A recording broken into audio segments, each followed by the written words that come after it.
Сәлем достар, бүгін спорттық қосымша тағамдар жайлы айтатын боламын. Бұларға протеин, гейнер, креатин, БЦА және тағы басқалар жатады.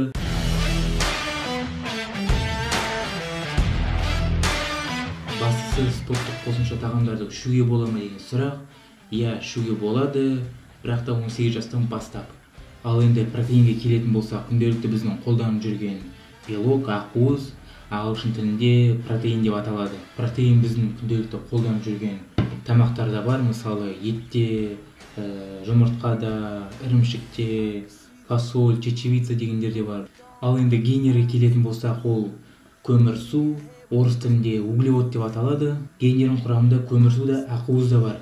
Бірақ та көп бөлігін көмірсу алады, сондықтан гейнер салмақ қоса алмай жүрген адамдарға өте жақсы көмектеседі. Келесі спорттық тағам креатин. Креатин адамның денесінің өсуіне көп септігін тигізе отырып, адамға күш қуат береді. Креатин ет тағамдарында болғанымен өте аз, сондықтан спортсмендер креатині бар спорттық тағамдарды сатып алып жатады. Келесі спорттық тағам бізде БЦА 3 амин қышқылдарынан тұрады. Олар лейцин, изолейцин және валин. Әр осы амин қышқылдарының өзінің атқаратын жұмыстары бар. БЦА ақуызы бар тағамдарда болады.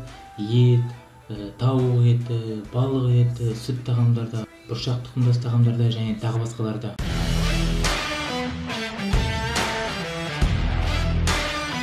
Протеинді таңғы ас пен түскі астың ортасында, түскі ас пен кешкі астың ортасында ішуге болады. Одан кейін тренировка жасап болғаннан кейін ішуге болады.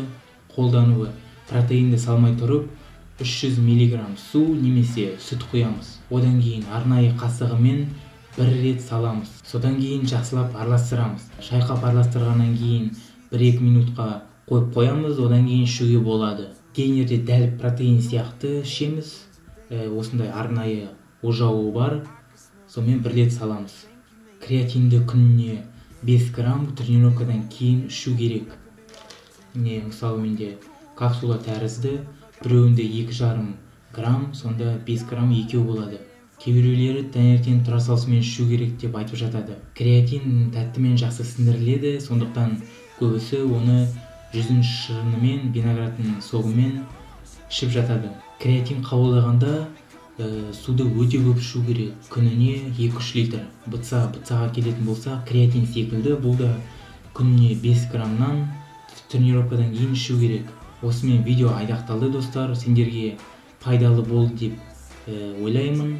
Егер де видео ұнаса, комментарий жазыңдар, лайк қойыңдар, арнама жазылыңдар. Ал сендермен болған Райымбек Ералы. Келесі видеода кездескенше сау болыңдар. Кеттік.